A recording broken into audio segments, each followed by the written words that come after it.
Hello there, lovely people. It's Alex from Nintendo Life here, and today we're going to take you through the creme de la creme, the finest games coming to the Nintendo Switch in the month of August, in our opinion. Naturally, this won't be an exhaustive list. This is only the games that we're most excited about, the ones that have really grabbed us in some way, or that we just know are going to be good.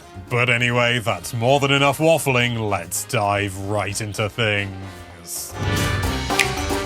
Starting the month off on the 3rd of August, we've got Adore. This is a monster catching game, sort of ever so slightly in the style of Pokemon, but everything happens in real time, including the combat. It's really nice to see other developers tackling this sort of genre of game without necessarily going down exactly the same route that Pokemon has done, and I don't want to compare this game too much to Pokemon because that feels unfair, but it's hard not to. I think it looks good. I think it looks lovely as well. Lovely art style, which I'm always a sucker for. Yeah, this is on my radar. Also on the 3rd of August, we have a Guidebook of Babel. Now, the developers have been very clever here, because I'm a sucker for anything with the word Babel in it, because maybe it is language related. This is a mystery-solving game that takes place in the afterlife, and you have to sort of look at the present and then sort of work your way backwards to solve problems in the present by affecting the past, which is a really cool idea. It seems to be leaning on the idea that you will start a mission and initially, I don't know whether it's all the time, but it's like you nearly always fail it, and then you have to go back in time and, change small details and allow the butterfly effect to mean that you can solve the problem in the present/future. Really cool concept. I'd never heard of this game before looking it up, so yeah, really intrigued. Also on the 3rd of August, we've got a slight departure from a Guidebook of Babel. It's Gigabash. All I've got written down in my notes here is a big old kaiju game, which, I mean, I think that's a reasonably accurate description. It is a big kaiju brawling game, and it's even gonna have some DLC that has actual, proper licensed Godzilla characters in it, and that's pretty tasty. It's been out on other platforms, and it seems to have been received well, so I can't help but mention this one. It's a big kaiju game where you fight big monsters, which feels slightly tautological.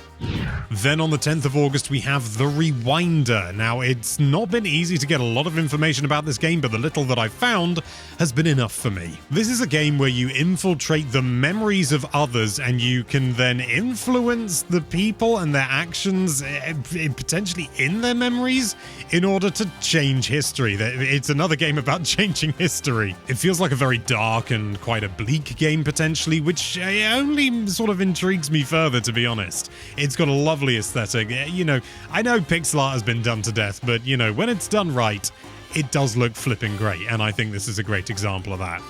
Then on the 15th of August, we've got Moving Out 2. Now, the original Moving Out was a great example of one of these sort of these... I don't even know how you'd define them. I mean, they're party games, but they're also sort of like chaos party games. I have good fun with them, particularly when I get some friends around. They can be really good fun. How can another one be bad? Particularly if it's going to be as good as the first Moving Out. Easy.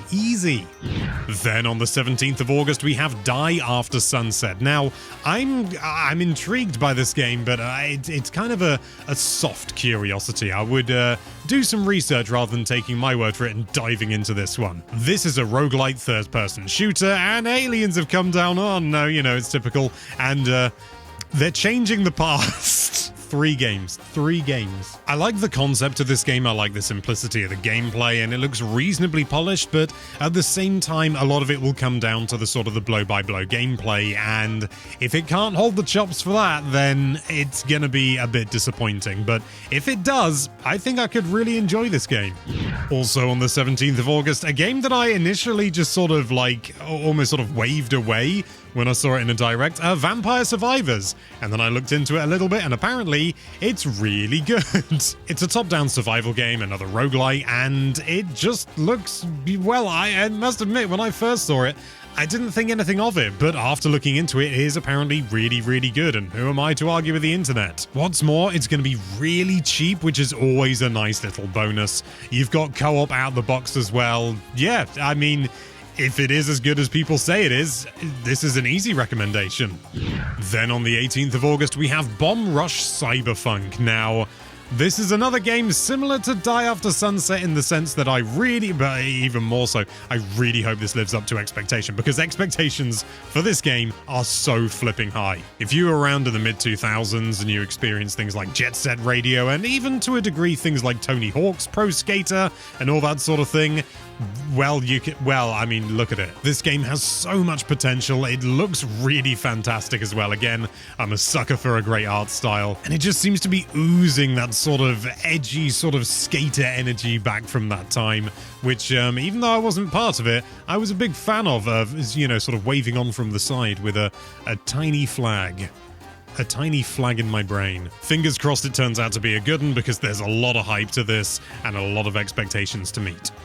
Then on the 24th of August, we have Blasphemous 2. Now, I missed out on the first one of these games. I was intrigued by it, but then life and other games got in the way. It's similar in many ways to Castlevania, but obviously has its own DNA and its own spin on it and everything like that, and I am definitely going to get this one. It's actually been a really long time since I've played a Metroidvania, certainly a new one. I'm trying to keep the details that I researched to a minimum so that I can go in as blind as possible, but this has got some history to it. It's got some potential.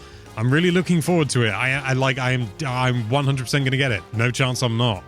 Then on the 29th of August, we have Sea of Stars, which, when I read the description, I initially wasn't like bowled over, but then I looked at the gameplay and I was like, oh my word. This might actually rekindle my interest for JRPGs. I used to really enjoy JRPGs, and then, I don't know, just kind of went off them for a bit. I didn't feel that they were doing anything new, or what they were doing new. Just didn't appeal to me personally. But there's just something about this one that is just singing to me, you know? It's not doing the HD 2D graphics art style, which I personally just can't stand. It just looks like a solid, honest JRPG, and I'm really excited for it. Also on the 29th of August, we have Samba de Amigo Party Central. We need more rhythm games on the Switch, and this one has a Battle Royale mode, so who's going to argue? I've never played a Samba de Amigo game. I just never got round to it, but I do have a fondness for rhythm games, as long as it's not me actually like dancing like in Just Dance. For some reason I just don't get along with that, but shaking something like maracas and occasionally pulling a silly pose, count me in. Then on the 31st of August, we have The Shape of Things. Now, I love a small indie game, and this one just looks super cool. The game has been pretty much described from the gameplay you've seen already, and I just think it looks really simple and charming, and I don't know, it just seems like the sort of game that I could take on holiday with me and just play in handheld mode and just, curl up or sort of chill out on a sun lounger or something like that. Not that I do many holidays like that. I'm a man of extremes. I like chaotic, hardcore, ridiculously fast-paced gameplay, and I also like the sort of slow, chill-out games. Also on the 31st of August, we have Taito Milestones 2. Now, I don't care. I literally haven't even looked what's in the rest of the collection. I just see that it's got the New Zealand story, and I have been dying to play that for about, I think, 15 years. More to the point, with this release, I get to play it without taking out another mortgage. In all seriousness, these collections are nearly always a good time. Obviously, it will all hang on the emulation and to whether that's actually good or not, but I have faith, I have hope, I have more hope because I just want to play the New Zealand story. And finally, on the 31st of August, we have... I'm not sure how to pronounce this one. It's either OU or OO. I cannot work out what this game is really about, to be brutally honest with you. But it has tickled a part of my brain that I can't ignore. Translations about the game seem to be a little bit spotty, so I can't really work out everything that's going on, but there's a wistful melancholy that just pours out of the game, and... I've mentioned it in the video already. I'm a sucker for a good art style, and this is just... it's just delicious. Keep an eye out for this one. It could be a dud, I don't know, but at the same time, it could also be a surprising little number. I'm hopeful for the latter. And there you have it. Those are, in our opinion, the most exciting games coming to the Switch in the month of August. Did we miss something important? Did we completely ignore your favorite game ever? Let us know with a comment down below. Thank you so much for watching. If you like this video, then why don't you look forward to that subscribe button, and be sure to check out NintendoLife.com for all sorts of lovely Nintendo-related content. Thank you again for watching. Bye-bye.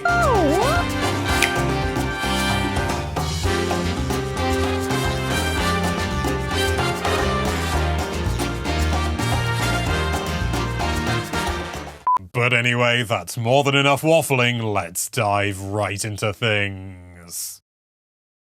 You know, people say that I don't waffle enough.